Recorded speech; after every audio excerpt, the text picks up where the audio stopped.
બંગાળમાં ચોરીના માલની ખરીદી બાબતે કેટલાક બે ગુનાઓને પોલીસે પકડ્યા છે।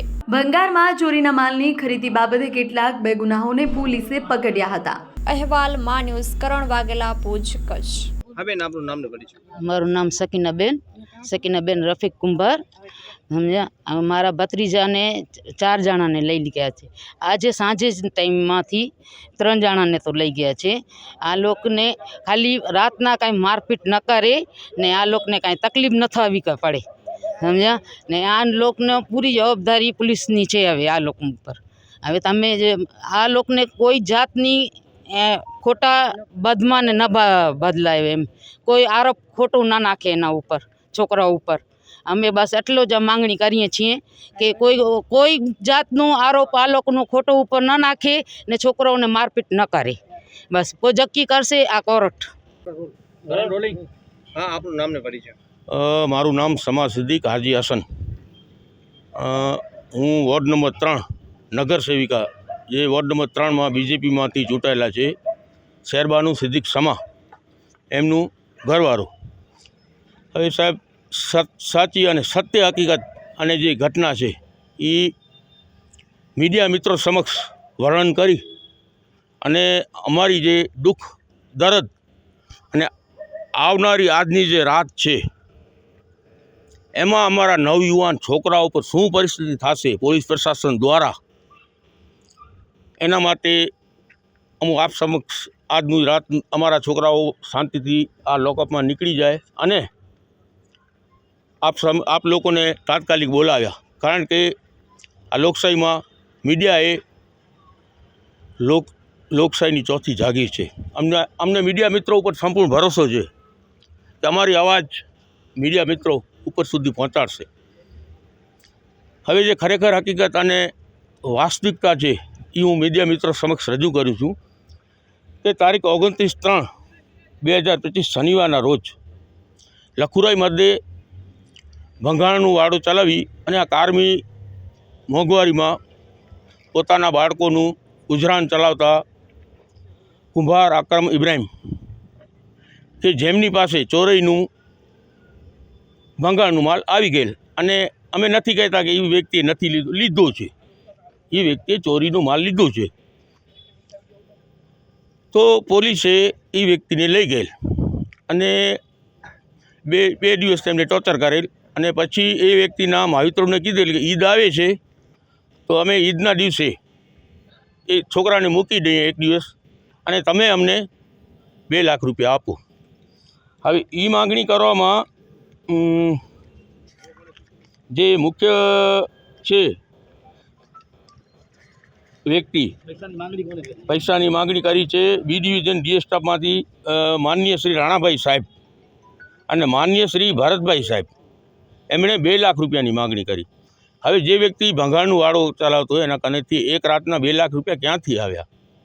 એટલે એના માવિત્રોએ 2 લાખ રૂપિયા આપવાની ના કરેલ, જેનું રાગદેશ રાખી અને આખી રાત એક છોકરાને જે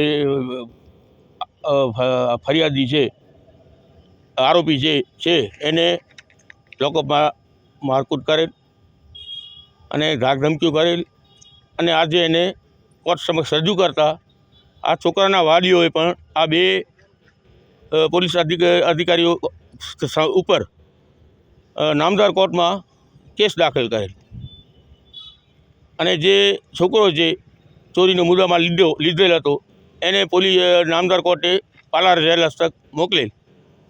હવે એ વસ્તુ અહીંયા પૂરી નથી થતી। આ જુઓ તમે, આ આપણી લોકશાહી છે।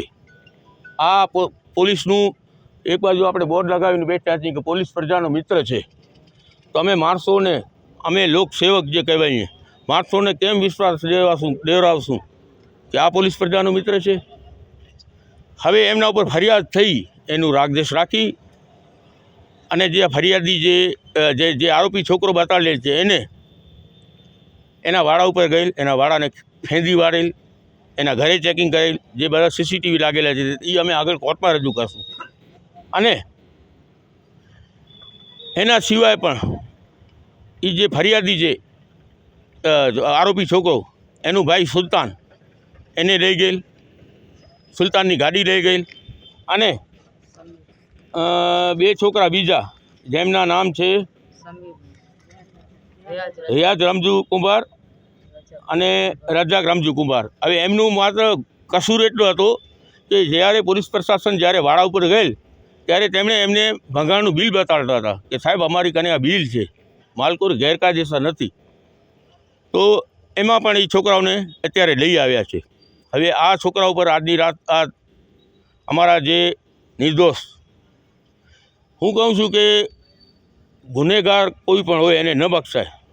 અમારા ગૃહ રાજ્ય પ્રધાન શ્રી હર્ષભાઈ સંઘવી સાહેબે જે નિયમ બનાવ્યો છે બહુ સરસ અને બહુ સારો નિયમ છે. અમે એને વખાણીએ છીએ કે આપણા દેશમાં શાંતિ અને સૌભાગ્યનો માહોલ જમાવવો તો આવા નિર્ણય જરૂરી છે. પરંતુ સાહેબ શ્રી, આમ હું મારા લેટર પેડ ઉપર સાહેબને પણ કાલની તારીખમાં લખીશ કે સાહેબ શ્રી આવા નિયમોના કારણે પોલીસ પ્રશાસનના અમુક અધિકારીઓ, બધું પોલીસ પ્રશાસન ખરાબ નથી, અમુક અધિકારીઓ જે છે એ આવી રીતે પણ લોકોનું લાગણીઓ સાથે લોકોને ખોટી રીતે ફિટ કરવો, લોકો પાસેથી કેમ કેમ પ્રકારે રૂપિયા પડાવવા, એવું બધું કરે છે.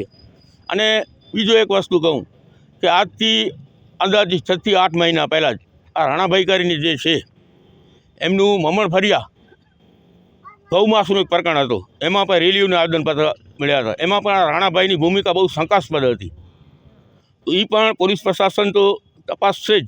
અમે કાલે એસપી સાહેબ, ડીઆઈજી સાહેબ શ્રી, ગૃહ રાજ્ય પ્રધાન હર્ષસંઘવી સાહેબને પણ હું રજૂઆત કરીશ. પાર્ટી લેવલે અમારા મહુડી મંડળને પણ રજૂઆત કરીશ. અને ખરેખર આ વસ્તુ ન ચાલવી જોઈએ. પોલીસ એ પ્રજાનો મિત્ર છે. એ પોલીસને ખરેખર સાર્થક કરવો હોય તો ગુનેગારને સજા આપો, તો બે ગુનેગારોને તમે કોઈ રીતે ફિટ ન કરો.